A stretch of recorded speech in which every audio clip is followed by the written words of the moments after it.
Dear Muslims, we greet you with the greetings of peace and paradise. Assalamu alaikum. Assalamu alaikum wa rahmatullah. Allahu Akbar. Allahu Akbar. Allahu Akbar. Allahu Akbar. Ashhadu an la ilaha illallah. Ashhadu an la ilaha illallah. Ashhadu anna Muhammadan Rasulullah. Ashhadu anna Muhammadan Rasulullah. Hayya ala salah. Hayya ala salah. Hayya ala falah. Hayya ala falah. Allahu Akbar. Allahu Akbar. La ilaha illallah.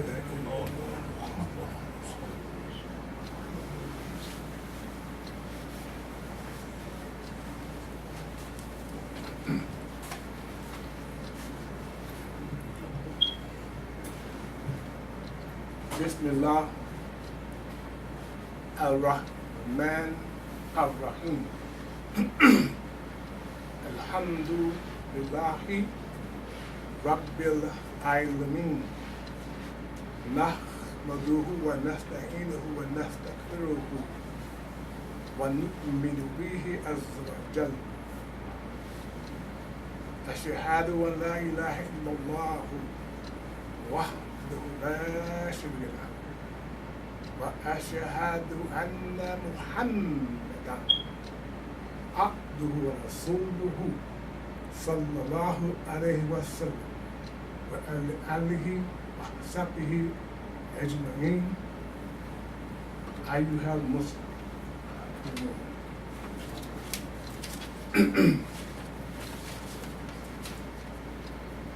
With God's name, the merciful benefactor,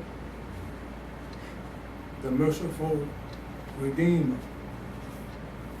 The perfect praise belongs to God, the guardian evolver, the keeper, the cherisher, keeper, sustainer of all worlds, of all systems of knowledge. We render all praises to Him, and we seek His help, and we ask His forgiveness. We put our complete faith and trust in Him. Mighty and sublime is He. I bear witness that there is nothing worthy of worship except Allah alone, the one and only. There is none like unto Him.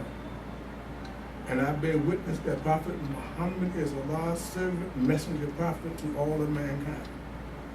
We ask Allah's peace, His blessings, His highest exaltations be upon Prophet Muhammad, upon his family, his companions, the righteous all. On you, O Muslims, be peace. We greet you again with the beautiful Quranic greeting of Assalamu alaikum. Assalamu alaikum wa rahmatullah. Al-Mubarak. And what follows this excellent salutation or salute to our Prophet Muhammad, the prayers and the peace be on him. Dear Muslim, I advise you as well as myself to fear Allah and obey Allah. Have taqwa and the highest regard for God and obey God. Dear believers, our talk for this Zuma putback or lecture is put your complete faith, put your complete trust in Allah. put your complete trust in Allah. Thumma, meaning again, put your complete trust in Allah. And repeat that 3 times, because it's recorded that Rasulullah sallallahu alaihi wasallam, he used to repeat things 3 times, so that they would carry the meaning and importance of what he was saying. So in me doing it, I'm just following this with the Bible. And that's what I always do. Follow the Quran.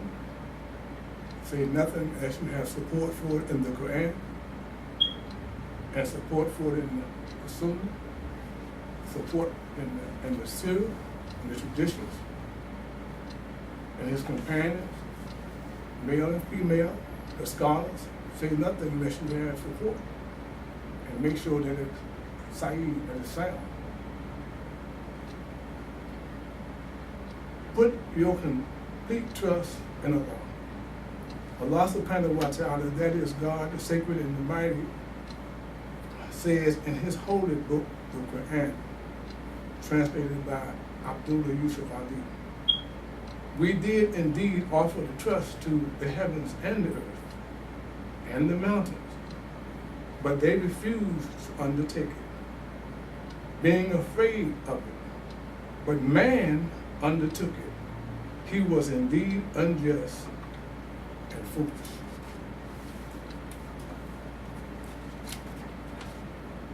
With the result that Allah has to punish the hypocrites, men and women, and the unbelievers, men and women.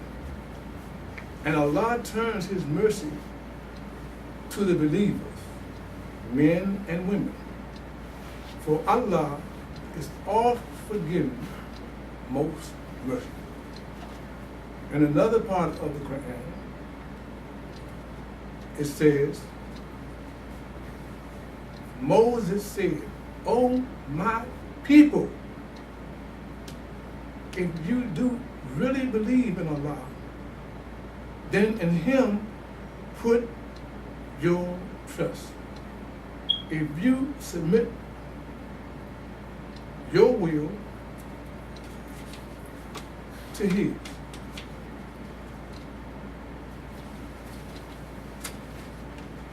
The Quran goes on to say,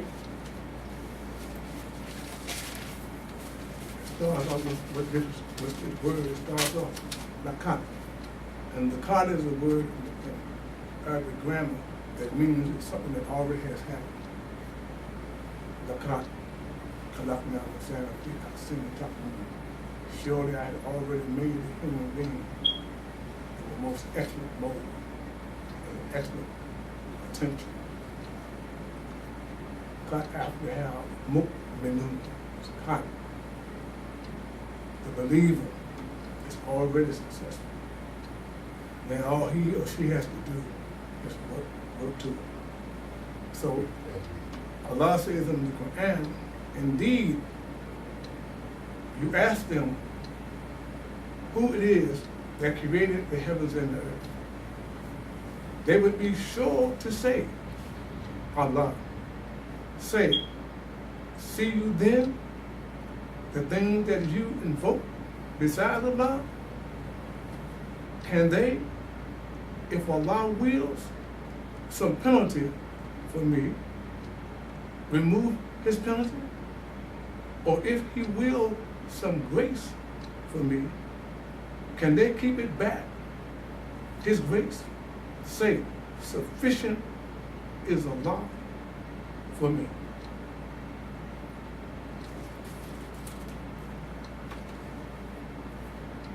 Now we're speaking about putting our complete trust in Allah. That's not going to be our thing. So don't forget that. The Quran says,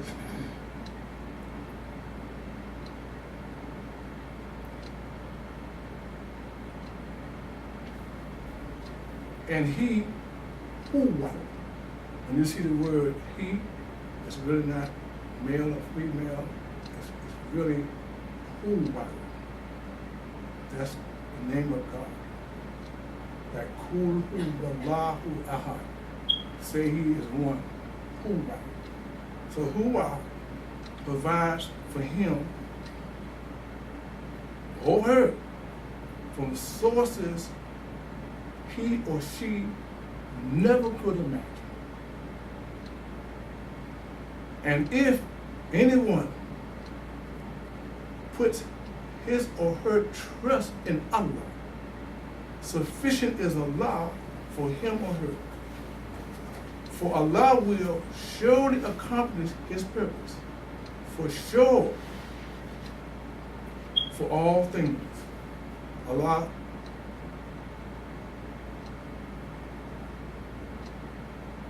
has appointed a due proportion for all things. You, every one of us, Allah has provided proportions to us. And we know what the Prophet said, sallallahu alaihi wasallam, when your proportions run out, there will be no more. So use them well now. Whatever proportions you have, use them right now. Because when the day comes, when Israel, the angel that takes the soul, there will be no more. The Quran says, and only Allah should use this word. We should never use this word. If Allah helps you, none can overcome you. If He forsakes you, who is there after that that can help you? And Allah then let believers put their trust. Sadaqallahu al-Azim. Allah, the mightiest, spoke the truth. Sadaqa, Lahu Adin, it's just like Sadaqa. See the word Sadaqa, like when you give them a charity. What is charity is zakat. Obligatory, right? We all know that pillar. But Sadaqa is what you give over and above from your heart. Sadaqa. So this is saying Sadaqa, Lahu Adin. Allah has already spoke the truth. Not when you hear it now. Not waiting for you to hear it or to acknowledge. Once you read something in the Quran, Allah is speaking. It's already been done. Say me Allah who need Muhammad. Before you can say that, Allah already knows. So to help us increase our trust in Allah subhanahu wa ta'ala, I want to go to some hadith Qudsi. Now this is a point in this presentation that we all should listen very closely. Why? Because it's a great aspect of our religion, and we have to learn our religion. We have to know these things exist. If we don't, people can come to us any kind of way and ask us a question. And because we haven't studied it, because we haven't heard it being taught, you won't know what they're talking about. But they'll be right. You just haven't applied yourself to the knowledge. So Hadith Qudsi. Qudsi means holy. Like a brother can be named Al-Qudus, the holy. Qudsi, holy. Hadith Qudsi were inspired by Allah through Prophet Muhammad sallallahu alaihi wasallam that did not become part of the Quran. See? The Prophet wasn't saying this. Allah was speaking. Now, what role does it play? What role does Hadith Qudsi play? It plays the role of being our second book. Our first book is the Quran, and our second book is hadith Qudsi. Because God is revealing everything to the prophet, of course, in the Quran, to angel Jibreel. But hadith Qudsi is Allah speaking directly himself and inspired the prophet's heart and his mind, right? They are called hadith Qudsi, are called sacred hadith. I hope you all follow me. Hadith Qudsi are different and above. Well, let me just do this. Hadith Qudsi are different and above Sa'id or sound hadith. Sa'id means sound, and Da'if means weak. We don't accept it. We only accept sound hadith that came from knowledgeable and trusted companions and compilers of what the Prophet said and did. That's sound. And every one of them have been vetted by God first. And then they talked to Bukhari. They talked to Muslim. He talked to them. He made rak'ahs before he put in anything in the book. Sa'id Bukhari.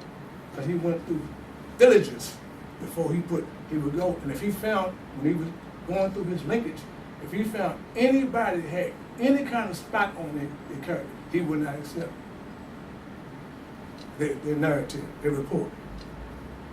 They had to be spotless, told to somebody that's completely honest. And then before he put it in his collection, he would make 2 rak'ahs. And then he put it in there, or may put it in there. That's why it's Sa'id Bukhari and Sa'id Muslim. Because they have the most, there are many other compilers now. Tremini, I say, there are many others. But the main collection is Sa'id Bukhari and Sa'id Muslim. Because of the diligence that they went through to verify that this actually was said or did.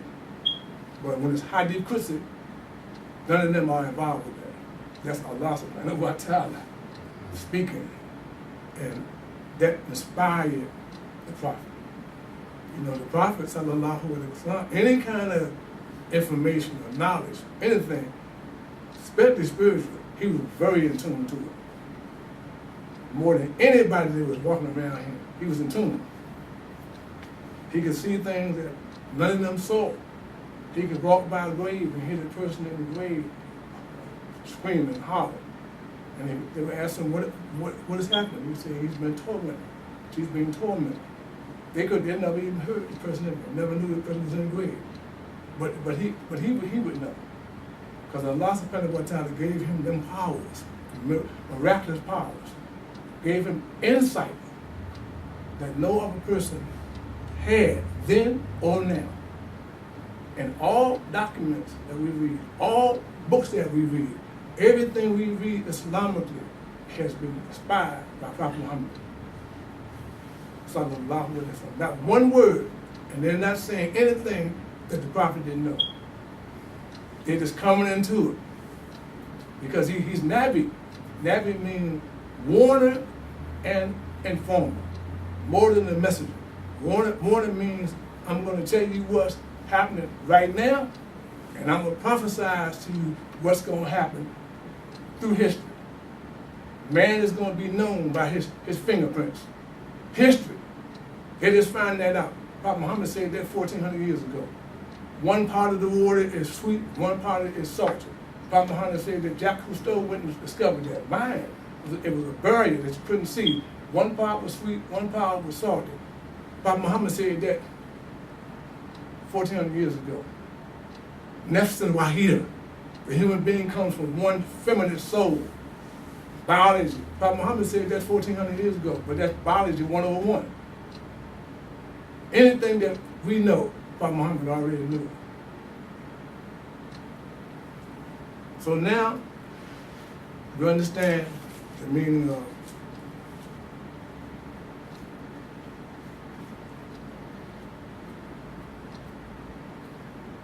so I repeat to get us back on track. Hadith Qudsi are not the same as the Prophet Muhammad, but messages from Allah Himself that did not become part of the Quran. Listen, the Prophet did not recite them. He didn't recite them.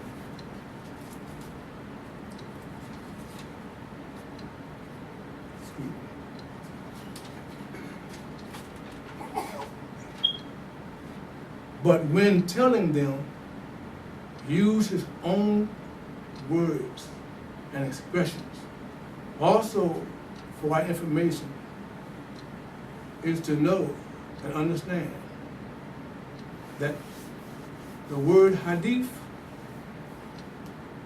and sunnah have different meanings and should not be mixed together. Got me? Hadith and sunnah are different words, and they should not be mixed together. Now, I didn't go that far in school, but I think hadith is a noun. We got scholars in here that know the English language better than I do. And I know sunnah is a verb, because the verb means action. See, sunnah, action. Hadith, person, place, or thing. Is that what they taught us from school? Wow. I didn't know I knew all that. Goodness gracious. I feel like I got up to school, I didn't know I knew all that. Ain't nobody correct them. They ain't saying subhanallah. So I must be on the right track. But I got people here that are wordsmiths, you know. They know. So we can't confuse hadith and sunnah. The word hadith means a report or saying something that the prophet said. As I mentioned before, they come from a chain of reliable companions and the prophet's wives and all those righteous people that were around him. They come from a chain. They start with the oldest person that actually was present as the prophet. Then they go to somebody he recommended that heard a statement. Then they go to Aisha. I said Aisha. I did not say Aisha. There is no such word as Aisha. It's Aisha. The prophet's wife. They go to her, who was one of the most studious of all women of what her husband did. And all the companions used to go and consult with her. And she did more reports, along with Abu Hurairah, than anybody that recited what the prophet said and did. So the hadith,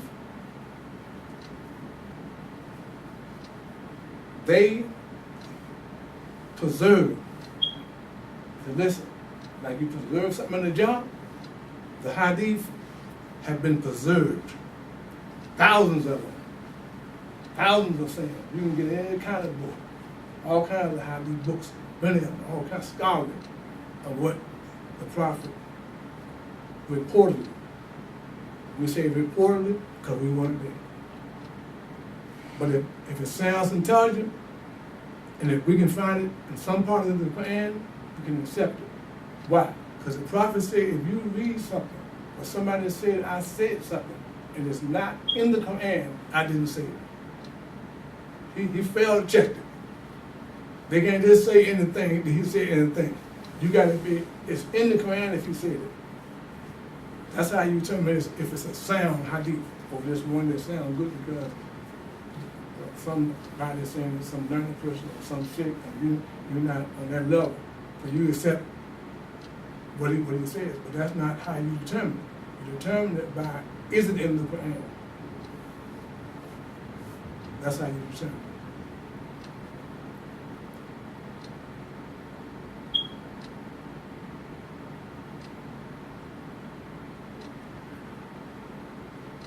Now we go to the word real quickly. We go to the word sunnah.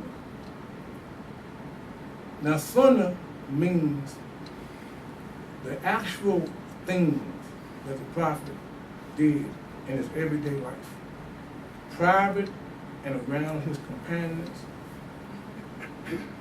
so that they would have proper understanding of his statements and of doing things correctly.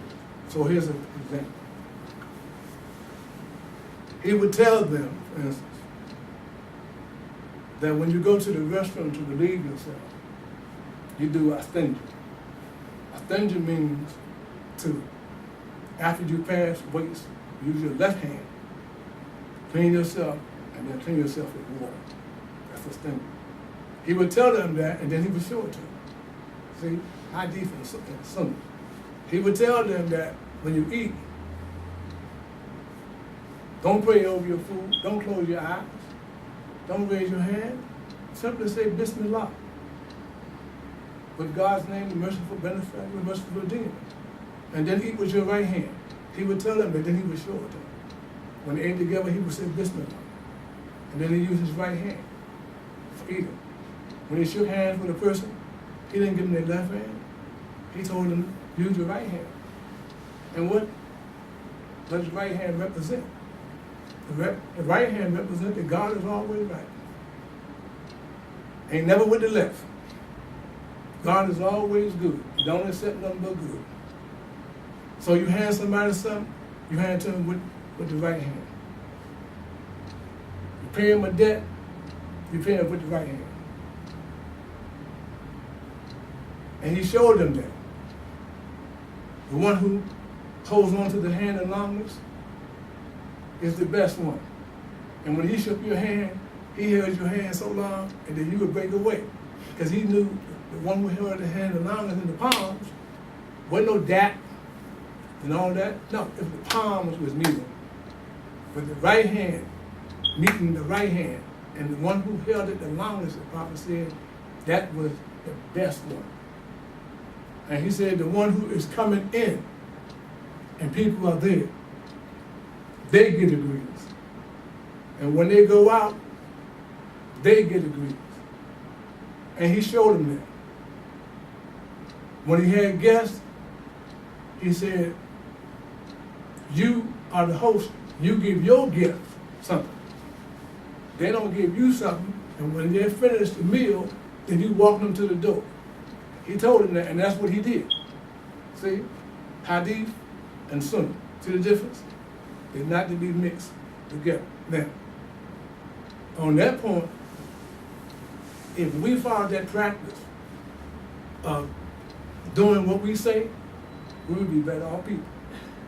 Instead of just talking and using frivolous language and not meaning what we say. We should say what we mean and mean what we say. And we should do it. A brother is a brother to every brother and every sister. That's how we should conduct ourselves. If we're wronged by a brother or a sister, what did the prophet do? Give them the greetings and ask Allah to forgive them. That's what he did. Not carry ill will. He never did that.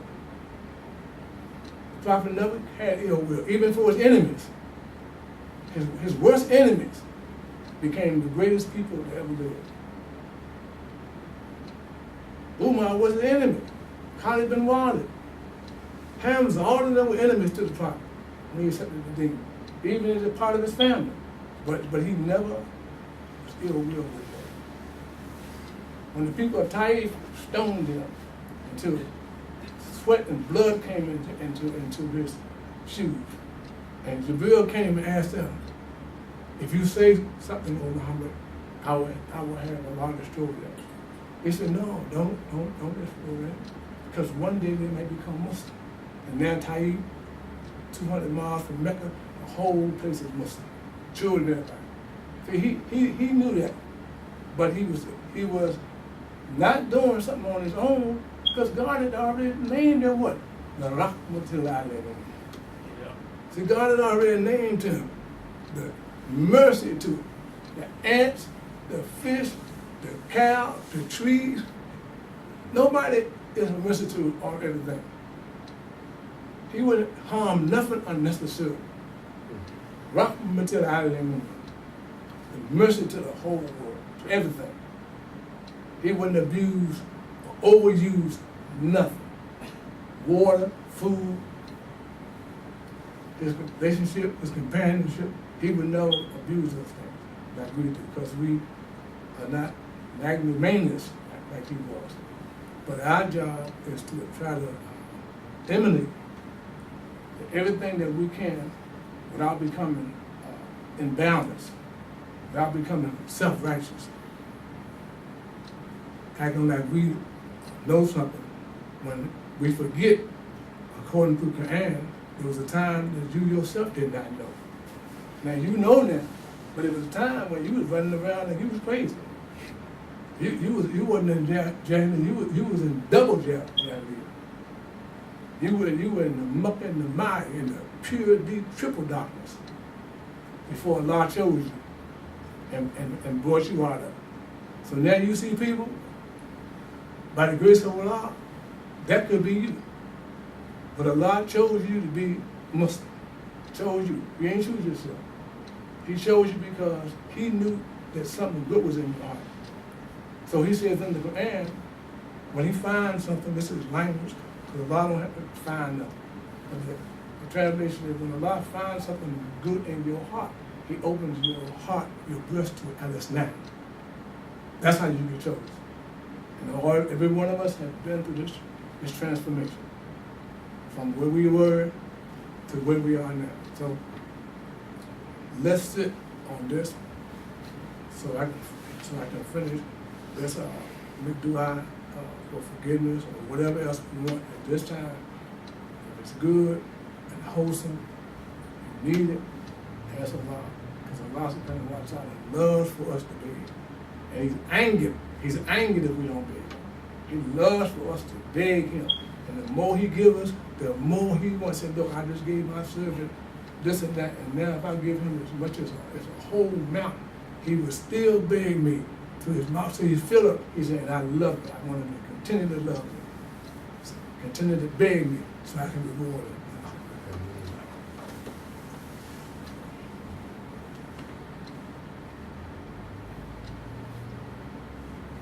Alhamdulillah, Rabbil Alameen. We witness that God is one and that he cares for all of his creation, especially his servants and his messengers. And we witness that Prophet Muhammad is his servant and his messenger, and the seal of the prophets in scripture. We salute Prophet Muhammad with the traditional salute or salutation of Sallallahu Alaihi Wasallam. Salah means, when we say Sallallahu Alaihi Wasallam for him only, and we say Alayhi Salam for the rest of the companions, and even Jibreel, and we say Salah, it means that all of the prophets are successful in Muhammad. See? Sallallahu Alaihi Wasallam. All the prophets, from Adam to Muhammad, are successful in him. He incorporates part of every one of them. He followed their sunnah. Every one. He carried it on and emphasized and improved on it. The Prophet Muhammad is a part of his father Adam and Noah, Abraham, he's a part of all of them. So we say Sallallahu Alaihi Wasallam, and we say that not because it's something, a cliche, because we like it. See? We say it because Allah said in the Quran, Allah and his messenger send peace on the prophet. Oh, you who believe, you send peace and blessings on it. See why we say it? We don't just say it because it's a cliche or something that sounds good. God said that's what we should do, because that's what he and the angels do. I might be in trouble. There you go. I dropped some papers. But okay. Now, we're going to finish right now with some.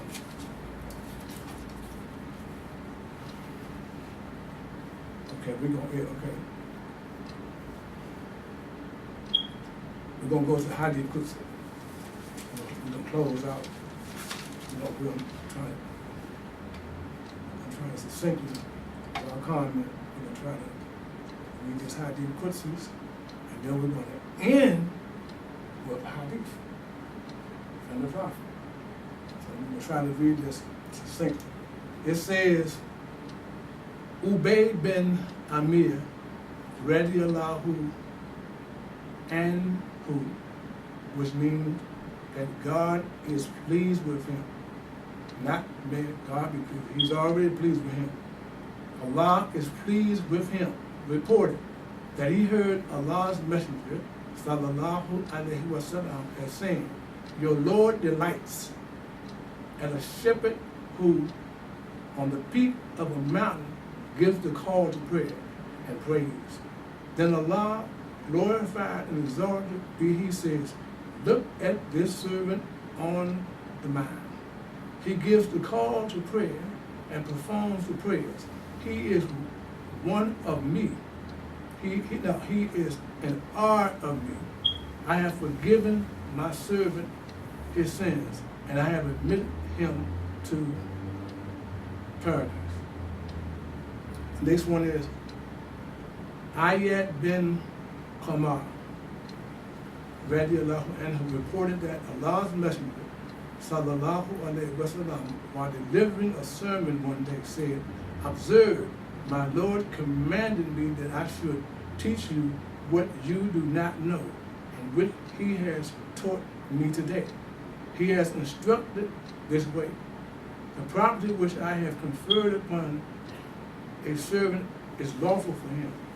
I have created all my servants as one having a natural inclination to the worship of Allah. But the devils came to them and turned them away from the right religion.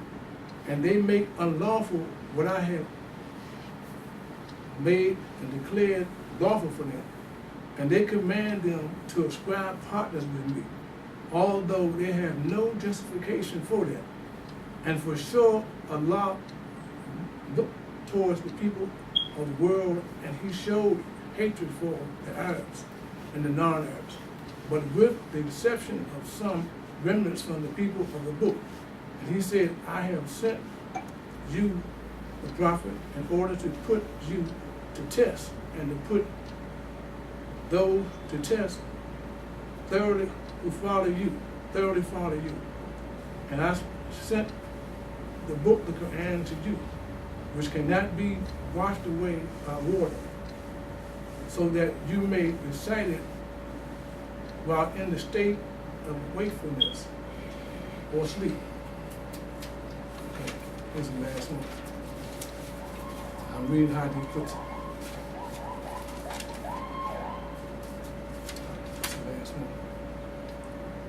It says, for sure, Allah commanded me to burn, kill the Quraysh. I said, my Lord, they would break my head like the tearing of bread. And Allah said, you turn them out as they turn you out. If you fight against them, and we will help you in this. You should spend, and you would be conferred upon. You should send an army. I will send an army 5 times greater than that. Fight against those who disobey you along with those who obey. The inmates of paradise are 3. This is what he says, the inmates of paradise are 3. One who has authority and is just and fair, who is truthful and has been endowed with power to do good things. The person who is merciful and kind-hearted towards his relatives and to every Muslim, and one who does not stretch his hand in spite of having a large family to support. And he said, The inmates of hell are fire, the weak who lack power to avoid evil, the carefree who pursue everything irrespective of the fact that it is good or evil, and who do not have any care for their family or for their wealth, and those dishonest whose greed cannot be concealed, even in the case of minor things, and the third who betrays you morning and evening in regard to your family and property.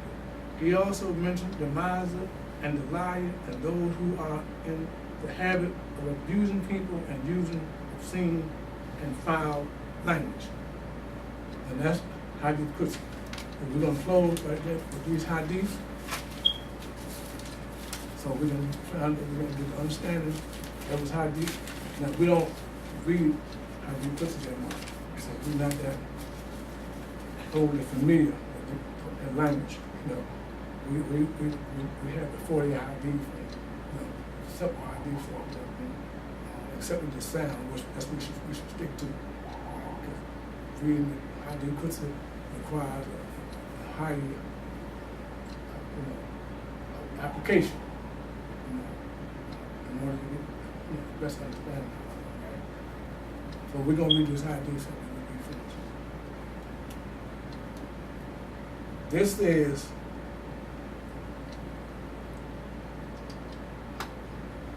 Abdullah bin Umar narrates that the Prophet of Allah, peace and blessing of him, the door of blessings is open for the person for whom the door of supplication is open. And among all supplications, Allah loves most man's supplication for security and peace. It is related on the authority of Abdullah bin Mas'ud that the Prophet of Allah, blessing and peace be on him, said, ask Allah for his grace, Fadl, i.e., pray that Allah may grant his grace and mercy to you, because it pleases Allah that his bondsman ask for him.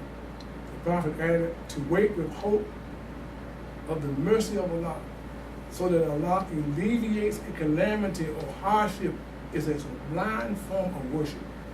Because in this situation, man looks as needy and begging soul, and man looks at a needy and begging soul to Allah for regress. Abu Hurairah relates that the Prophet of Allah, blessings and peace be on him, said, Allah is angry with the person who does not ask him. It is related on the authority of Anas that the Prophet of Allah, the prayer and peace be upon him, said, supplication is the quintessence of worship. I mean, just a real deep part of worship is making dua.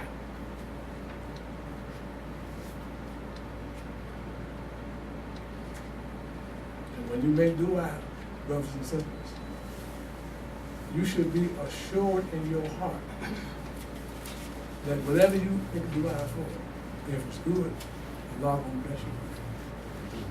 If it's not good for you, Allah will keep it away from you, and you from it. So you got to make that dua. If you make them salats, you got to make that dua. Beg.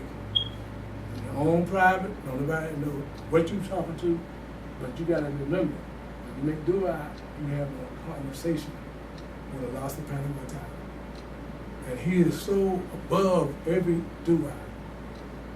He can hear every dua simultaneously, regardless where you are. And he and only he has the ability to answer your dua. And you should be assured in your heart that when you make dua, you're going to get it. For whatever it is, just keep making dua. Oh Lord, bless me with this, bless me with that. Oh Lord, bless me with your boundaries. Protect my health, keep me from being murdered, etc., etc., etc. If it's not against his will, He gonna bless you with it. Some in this life, and the best part of the next. The best is the next life. How can life after this life? This is gonna be a real short life, real short stint. It's gonna be gone like that. But the next life, that's gonna be the life. It's gonna be all the reward for our belief. Now the disbelievers, they scoff what I'm saying. They don't believe none of that. They're subject to do anything, at any given time, any place. They don't believe in no life after this life right here. They commit suicide, anything. They don't care because they think when they die, physically, they think it's over. But they don't realize it's just the beginning.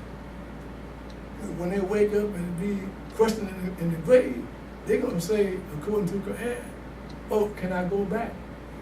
If I only could go back, I would accept what your prophet said. And the response is going to be obvious. There ain't no going back today. You know, you had the opportunity like everybody else to hear and obey, right?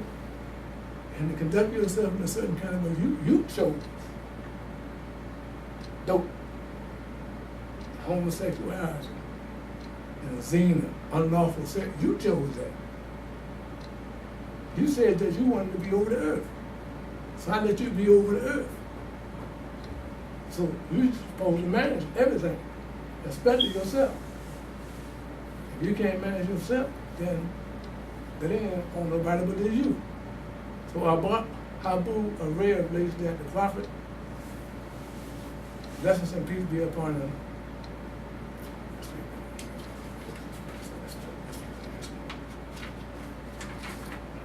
Vastly, I lost my page, but it don't matter because I can remember what I was going to say. I would be remiss, of course, that you all here witnessing everything that I've said. I hope I said something that was of consequence to you. And as you developing and you learning, you get your resolve and your vocabulary is increasing. You're going to see the need to study. And we are headed to the month of study, Ramadan. We're headed to the month of deep, deep reflection. When we read the Quran, there should be no disturbances. There should be no noise. There should be no music playing, no TV on when you're reading the Quran. Because you are communicating with your Lord. And you're begging and straining for understanding of what you're reading. So then this month coming, like the prophet did, peace be upon him, we are required, not demand, for us to read 1/30 of the Quran every day, daily. And that's going to inspire you. That's going to be a diet for you. That's going to be your and my protection. And at the very least, unlike people on the book, you're going to know what's in your book. That's why it says, Dalika Kitabu La Reba Fi. This is the book. That is the book for you. That's the book for you. Not Sally Jeffrey L or the TV shows. The Quran is the book for you. For the book, the kingdom. The ones who have taqwa, the mutaki, that's what the book is for. So if you put your mind on that book in the month of Ramadan, you're going to come out there just like you went to Hajj. Clean all over again. And you're going to get so many blessings for reading the Quran and doing the best you can. Ramadan comes, it's not easy for everybody. But you just do the best you can, and don't discuss it with nobody. Man, I fasted the other day, but I broke my fast. There ain't nobody else, that ain't my business. The fast is for Allah, it ain't for nobody else. You ain't got to discuss nothing with you. When you fasting, they didn't ask nobody any questions all the time about it. And if it was, they didn't ask them no questions. If it wasn't, they ain't say nothing about what it was. So we fast only for Allah. And if somebody approaches us wrong and threatens us while we're fasting, we simply say, peace, I'm fasting. And then Allah take care of the sick friend. We don't lose our temper. You lose your temper, you lose your fast. You get indignant, you lose your fast. You start being depressed, you lose your fast. You get angry, you lose your fast. This is a month not just to go without food and drink and cardinal relationship with your spouses. This is a month to be mindful of God and control yourself. This is a month of taqwa, completely in regardfulness for God. A month where you say, La ilaha illallah, La ilaha illallah, astaghfirullah, alhamdulillah, and so on. You don't say La ilaha illallah, Muhammad Rasul. You say La ilaha illallah. This month is coming up. And make it easy on yourself. Lastly, don't stay up too late when you can't see straight. When it's time for the Salatul Fajr, and you can't see straight. And then you go through a whole day tired. And don't miss suhoor in the morning, because the Prophet said in the suhoor is blessings. Get your light meal, whatever you want to eat, turkey sausage, eggs and toast and whatever you want, fruit, whatever what you want. Depending on who you are, what kind of job you want. You're a construction worker, you better get some steak and eggs. When you get out there and start lifting them boulders and stuff, you can't be like a rabbit or they having fruit that morning. You can't do that. See, it's a common sense religion. But if it gets hard for you, then Allah knows. You don't discuss it with nobody. And you sure don't insult people that are fasting, eating in front of them, and drinking in front of them. If you got to eat something, go in seclusion. Because if it's hard on you, so hard, then Allah don't want you to do it. That's my last word. That's my word. ربنا اتنا في الدنيا حسنة وفي الآخرة حسنة وقنا عذاب النار سبحان ربك رب العزة عما يصفون وسلام على المرسلين الحمد لله رب العالمين. قيمة الستار.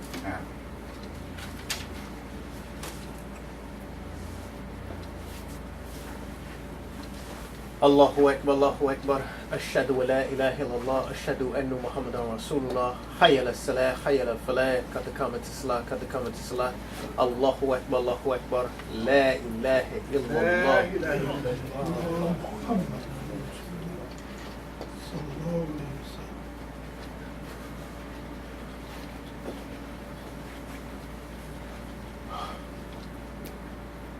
Allahu Akbar.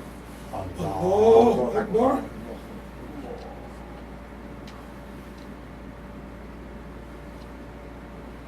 Bismillah ar-Rahman ar-Rahim.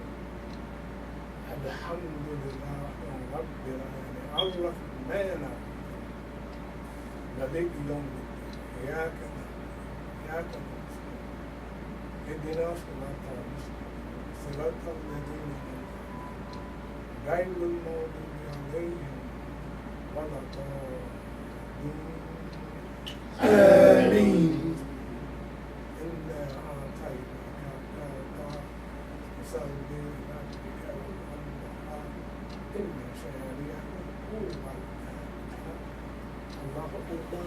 الله أكبر. سمع الله لمن حمده. ربنا ولك الحمد. الله أكبر. الله أكبر.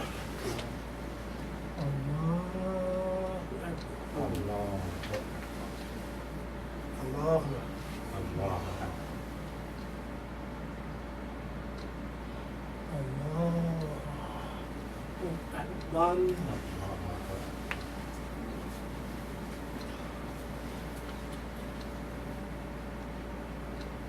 قل والله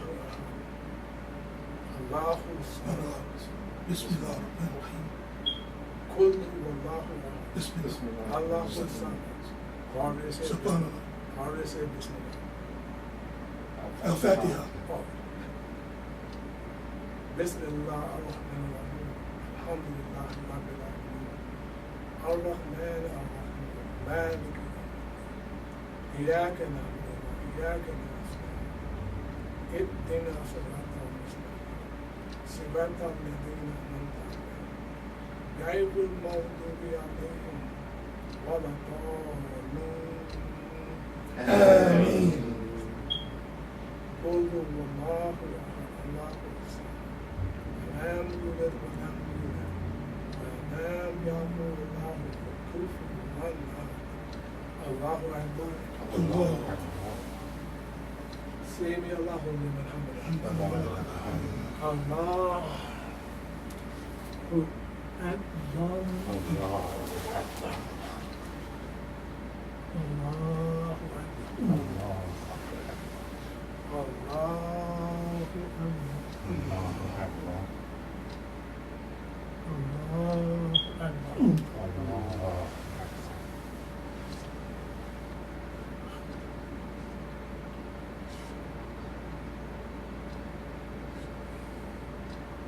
الله أكبر الله الله أكبر أكبر. الله أكبر الله أكبر الله السلام عليكم ورحمة الله السلام عليكم ورحمة الله السلام عليكم ورحمة الله. السلام عليكم ورحمة الله. الحمد لله رب العالمين. Hey. Thank you, brothers, for reminding me. Yes, sir. That's why we had to set this door for when we forget. Yep. I got caught up in the moment. Yep. Back to the moment. Yes, sir.